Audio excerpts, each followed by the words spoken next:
Thank you for joining us today for Music Marvels with Achickwitbeatz and Breezy Gipson. I am music producer Achickwitbeatz, And Breezy Gipson right here, entrepreneur. and we're glad that you've tuned in. And another great show lined up with music industry news and beats by yours truly. It's been some different things happening, and especially towards the end of the year, it seems like more and more stories just keep rolling out. And we kind of ciphered through all that to give you the best of the best and the things that can help you plan for your own career. Yeah, yeah. So in the place to be. Yes. Okay, before we get started, of course, we got to give a super huge shout out to our home stations, Grander Radio out of Grand Rapids, Michigan, and Sparks Radio out of Atlanta, Georgia. And I say, let's go ahead and dive right on in. Let's do it. All right, let's go.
fam, this is Breezy Gipson from the Breeze team. How would you like to see an online platform that brings you people who've already indicated that they're interested in your particular type of business?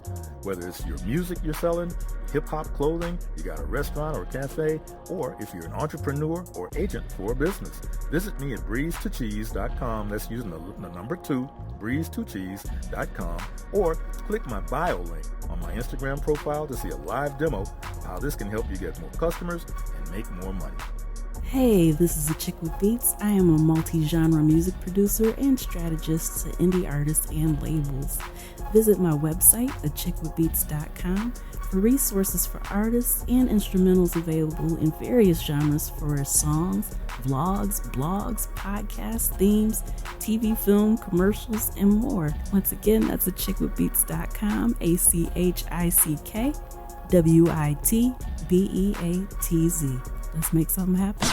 All right, we're back with music industry news. Unfortunately, Universal Music Group persuaded a judge in Manhattan to dismiss the proposed class action lawsuit that was brought by Black Sheep for unlawfully underpaying its artists.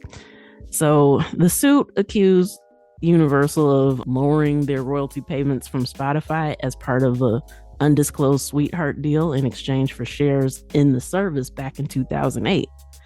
So in 2001, Universal had disclosed its ownership of over 3% of Spotify's shares, which were valued at $1.7 billion, with a significant chunk of that was acquired through that agreement with Spotify.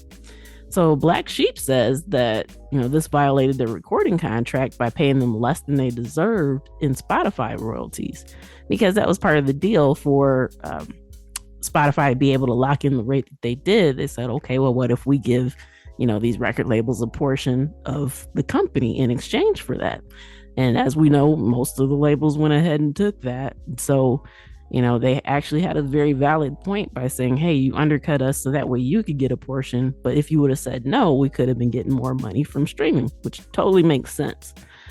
So, the case was thrown out saying that there was a 2-year statute of limitations. And the U.S. District Judge Jennifer Rochon said that the duo waited too long to bring much of its case, which, considering they learned what happened in 2021, it's kind of unfortunate to say, oh, they took too long. It'd have been different if they were aware of that up front. But hey, who knows?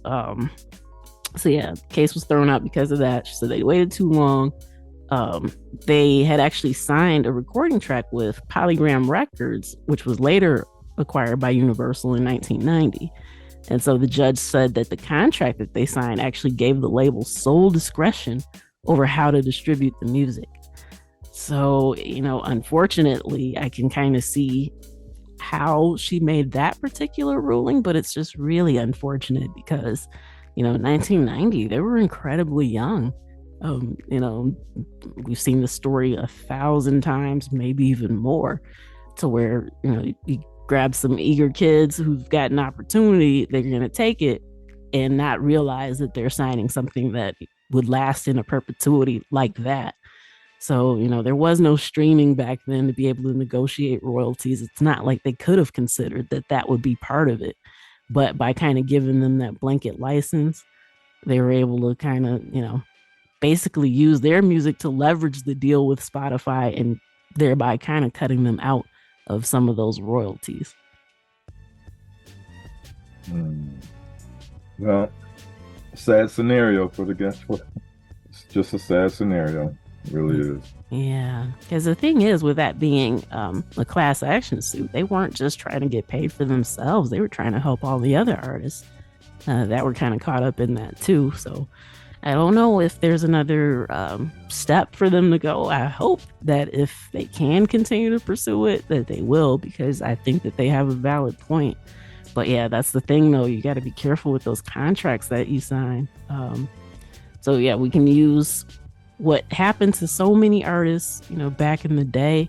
When we hear these stories and things like that, it's very important to retain that and understand that these types of deals are still happening right now. How often do we hear about artists trying to get out of deals once things start going better for them? They don't realize exactly how much they actually signed over. So, it's one of those stories that's not going to go away, because labels do tend to take advantage of people who don't necessarily have the access to the right legal team and people to help them with what they're signing.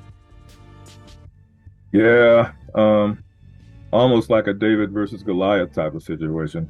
And, it's it's very unfortunate. I It is. mean, truly. Wow. Yeah. So keep that in mind. You see those big dollar signs and everything. Make sure that you're not signing something that you're going to regret later. Because, yeah, streaming is the main thing now, but who knows? 20 years from now, what else may arise? So you got to kind of keep that in mind. And labels definitely not looking for your best interest. They want their money. That's why they're investing in you. So, yeah, they're not on your side. And unfortunately, there's a phrase, we all have heard it. And that phrase is, there are some tricks to the trade. So you got to be aware. Absolutely. All right. The company 1RPM has added an admin platform and distribution option for DIY music artists to its toolbox. So 1RPM recently launched 2 divisions, which is 1RPM Enterprise Solutions and offstep.com. So 1RPM Enterprise Solutions is a new administration system to distribute music and videos, oversee marketing strategies. You can facilitate payments, streamline day-to-day operations, all while they're trying to prioritize transparency throughout the process. So that way, whoever's getting the money sees exactly what they're earning and where it's going, to make sure that they're not being ripped off, which is definitely a helpful thing. That's one of the biggest issues, and kind of related to the story we just talked about. The transparency typically isn't there. So anytime something like this can be made to where, there's less question about where the money's going, it's always a wonderful thing. And so, yeah, that's definitely something to kind of look into if you could utilize something like that. Offstep.com is offering a budget-friendly choice for independent artists to upload and distribute unlimited music at $12 a year, and allows them to retain 100% of their royalties. Once again, as we've mentioned before in the past, make sure that you check the fine print before you sign up for anything like that, because some of them have it built in to where, if you let your membership lapse, then they can start taking a percentage of your royalties. So just, check the fine print. Not saying that that's necessarily the case with this, but if it's something that you pursue, make sure that you're aware of what you're agreeing to. Don't just check the terms and condition box and keep it rolling. So, some new opportunities there. And that particular one also lets you upgrade at a higher price if you decide you need more than what they offer for the $12 a year. So, hey, it's always good when artists have options, right? That's right. Referring to this news story as well as the last one, there's certain phrases that I've said probably over the years 20 to 25 to maybe even 30 times over and over and over and over again. The same phrase about protecting yourself. But the only thing with that is, as time goes by, there's always brand new, younger artists putting their toe into the music industry. Okay, so there's things they just don't know, and there's people around them that just don't inform them. Okay, so it's like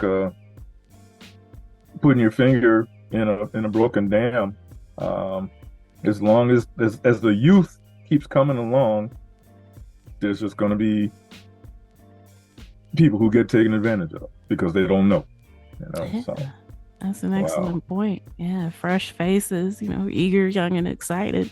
Yeah. And don't have the access to some of these stories from the past. Oh. Maybe they haven't seen all the biopics where, is there a biopic where somebody doesn't try to get out of their record contract? I don't think there is. I could be wrong. If you're listening out there and you know of one, please tell me. But that's a really great point. So, and even if you're seasoned in this stuff, you don't know, there's no shame in saying, hey, I'm not sure if I might get taken advantage of like this. But there's so many resources to kind of be able to look into to figure out whether the deal that you're getting is a good one or a bad one. Or another alternative, stay independent. But, hey, that's just another suggestion. Mm-hmm. All right. iHeartMedia is going to receive $100 million from the sale of BMI. So we talked about this last week, I believe it was. But again, subject to the approval, the amount reflects the equity interest that iHeartMedia has in BMI. So they say that they plan to utilize the funds for various corporate needs, which could potentially include debt repayment. So yeah, last week we talked about the fact that New Mountain Capital is the new owner of BMI, and they have a shareholder group that actually includes Google/Alphabet's independent growth fund called Capital G. Therefore, Capital G will acquire a passive minority stake in the PRO.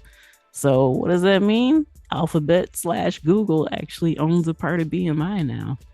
So yeah, there's been a lot of moving parts with this, and I'm sure there's probably more that are going to kind of come to light as this transition kind of unfolds. But once again, it depends on how you feel about it. If you are a member of BMI, if this is okay with you, cool, stay there, no big deal. If it's not, you do have options. There's ASCAP and CSAC in the US. And of course, there's tons of pros all over the world, depending on where you are. But yeah, just something to kind of be aware of. Make sure that you're paying attention to this information as it rolls out, who's actually benefiting from this particular transaction. Indeed. All right, new sound exchange policies will end payments to unauthorized remixers. So they're going to be treated like any other third-party creative participant on remix recordings. So Sound Exchange is going to require the same letter of direction, LOD for short, for remixers that it does for producers and mixers. So all the featured performances, all the featured performers on a sound recording must sign the LOD in order for a remixer to receive their full share of sound recording performance royalties.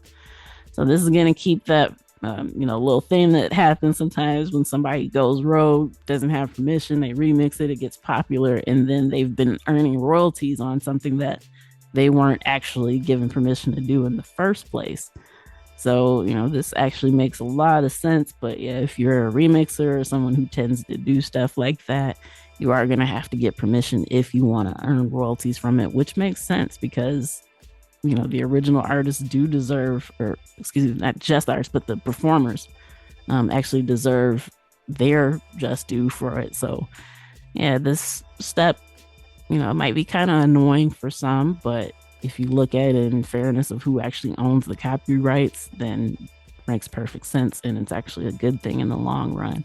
So yeah, it doesn't mean that you can't do it. Just make sure that you do it properly if you want to earn income from it. Yes, yeah, absolutely, positively. Oh man, that flows in so many directions. So that's deep, but true. Yeah. All right, this one, you've probably heard a lot about it. Because when the information was floating around the week prior, the only thing that people heard was Hall is suing Oates. And wait, he asked for a restraining order. What happened? And people went kind of wild with assumptions. So just in case you heard part of that, this is the kind of breakdown what actually happened. So Daryl Hall received his temporary restraining order against John Oates to prevent him from selling his share of their joint venture, which is Whole Oates Enterprises. And so apparently he was going to sell it to Primary Wave. And so that was the purpose of the suit, to try to prevent him from doing that, because Primary Wave actually they already bought a substantial stake in their catalog rights 16 years ago. And Hall has basically kind of indicated that he regrets that he doesn't own all of his publishing. And so, it's like, okay, well, we already got that part done, but at least, maybe I can hold on to the rest. But, if Oates sold his share, then that means that Primary was going to have a whole lot more control over their catalog rights. So with this fear, he actually requested arbitration between their teams on the 9th of November but he was afraid that Oates would immediately proceed with the sale to Primary Wave. And so that's why he actually asked for the restraining order. And now he was granted that. So they've got some time to kind of arbitrate that and see how that's going to work. Who knows? Maybe he'll buy him out of it. But to think about somebody that's been in the game that long, they already made one of these catalog deals that we've been sharing, at least since the pandemic. We've had stories about this, a couple of times a month, if not every week, where people are doing these deals for whatever reason. But this is the first time I've heard of someone publicly saying that they kind of regret doing that. And especially with Hall and Oates, I think that they're kind of at an advantage compared to some of these people that have done a deal, because a lot of these people, not everyone, but a lot of them that we've mentioned, you started to hear more of their music in commercials or in different things. Maybe it's getting placed more in movies or TV shows. But Hall and Oates has already kind of stayed in rotation. Their music never really went anywhere, so it's not like they needed the company to kind of give them that boost, which, like I said, this is just my theory. Probably why Daryl Hall was saying, man, I wish I would have kept all the publishing, because they probably still have been getting all that money anyway, instead of getting that big chunk of change up front. So yeah, we got to wait and see how this unfolds and what comes forth. We haven't heard anything. I think the court hearing was the 30th of November. So, maybe we'll have more information by the time we get together next week. But yeah, just kind of something to keep in mind and be aware of. So yeah, we've shared a lot of these stories, but we haven't shared any where someone says, hey, maybe I shouldn't have done this. So yeah, just something kind of interesting to know, and know there wasn't any kind of domestic dispute between them why he wanted a restraining order, but it's just to keep him from selling his portion of their joint venture for right now. Yeah, well, it never ends, what you don't know. I mean, you never think that what you didn't know 16 years ago is just as prevalent today as it was then. Yeah. It's just amazing. Yeah. It's amazing. Because I mean, honestly, if I were in, with the way that the climate was 16 years ago, of course, it probably seemed like a great deal.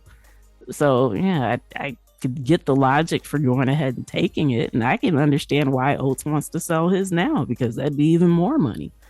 But yeah, the Hall's got some misgivings, so yeah, we'll have to see what happens. But once again, that's one of those things where we can take those stories and kind of use it to help us make decisions with our career. You don't always have to kind of reinvent the wheel. If you're watching what other people are doing, that can kind of keep you from making mistakes that you don't necessarily have to, because you can watch and learn. Absolutely. And still, today, artists, seasoned artists, as well as fresh, brand new, you got to surround yourself. You got to ask questions and ask more questions and ask more questions, and use referrals, seek referrals. And still, at the end of the day, surround yourself with people that can boost your career rather than take from it. And I mean, that's like that phrase, slippery slope. It's really a slippery slope. Yeah, but boost your career rather than take from it. Can you expound on that a little bit? Because I think that's really that's pretty heavy, and I think that's something that everybody needs to hear and kind of consider. Well, a decade or more ago, maybe 15, 16 years, in congruency, there were some in the city of Atlanta. There were some guys, some people who became sports agents, and they sought these young men, young women who were stellar athletes, and they sought to represent them in whatever way that sports representatives represent. Anyway, but it turned out that several of the big time sports agents, they actually were taking from the athletes instead of helping boost their career. So one thing about the city of Atlanta, over the years, they've been very proactive in protecting certain interests in the public domain. So they made a law blocking anyone from just jumping up, running out, getting a so-called degree, allowing them to become sports agents and represent these young people, these young athletes. And it blocked out a lot of that. And not, on top of that, several of those people ended up being prosecuted, and some sent to prison for doing that. Okay, but then see, when you multiply, and that's just in the sports arena. What about music? Mm-hmm. Okay, so music, I don't know whether the music realm has anything like that. Anyway, so when you multiply the number of cities, states, countries, I mean, you just have to dig deep. Yeah. That's why I use the word seek referrals, ask questions, whatever. You got to really do your due diligence to determine whether that person that wants to represent you is on the up and up or whether they're on the down and down. Mm-hmm. And that takes a lot of inspection and retrospect and whatever. It really does. Yeah. To figure out, who's going to benefit more from the deal, them or you. Yeah. Yeah. Yep. And so, or of course, if it's mutual, that's always a great thing when it's even kill. But yeah. And of course, the athletes that were taken advantage of, they were just devastated in that particular scenario. But hey, we're talking millions and billions and of dollars, and so there's people out there that are very helpful, but then there's also people out there that are on the nefarious side, and so you got to do your due diligence to make sure that you don't get linked up with somebody on the nefarious side that will take advantage of you. So yeah, because it sucks to get taken advantage of, even for a small amount of money. Yeah. So with the millions and billions that you were talking about, I bet they were sick. It's just, because you kind of wonder, like, okay, what would have been if I would have caught this ahead of time? Of course, that kind of haunts you for a long time. So yeah, it's okay to take a beat and evaluate things, just as Breezy said. And well, I think we found another topic that might be worth having a whole future episode about. Our list keeps growing, so yeah, 2024 looks kind of promising, doesn't it? It does. Hey, give me my $5 back. Yeah. Right. Yes. Wow.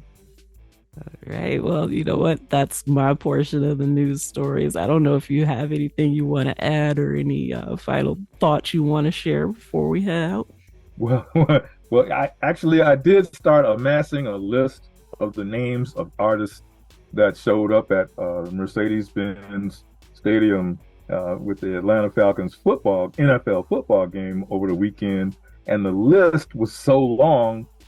At first, I thought I could read the list on the show, but it turned out there were so many of the artists, hip hop artists, that were there to celebrate 50 years of hip hop.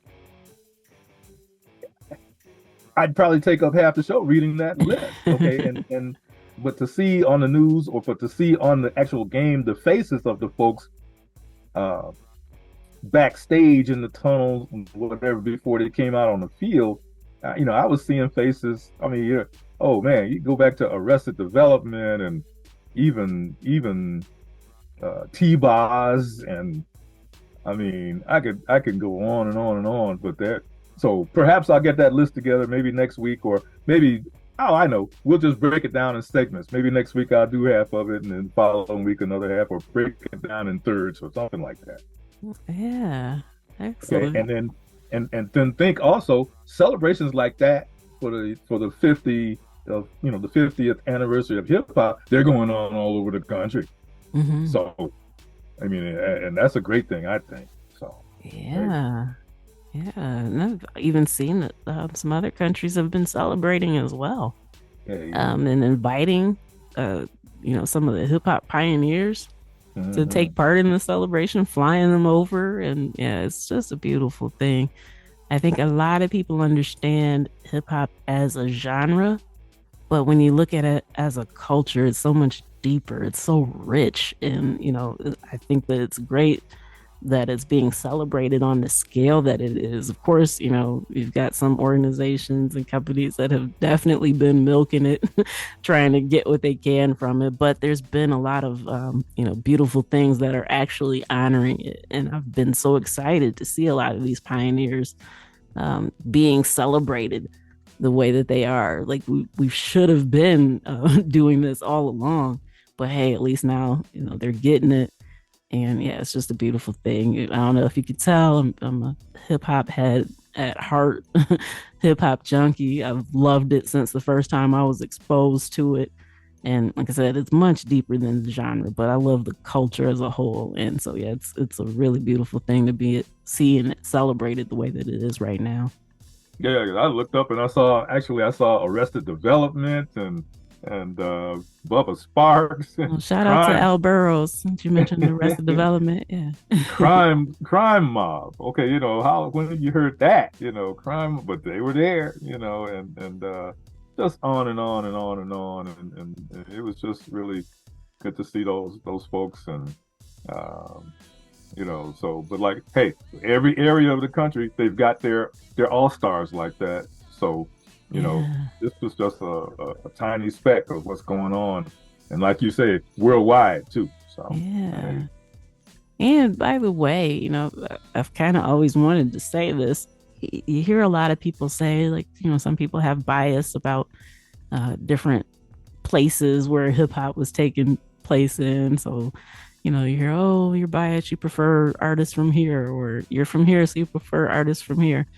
As a young chick growing up in the Midwest, we did not have that. I can't speak for anything else, but we loved hip hop from everywhere. So, hey, it's a beautiful thing.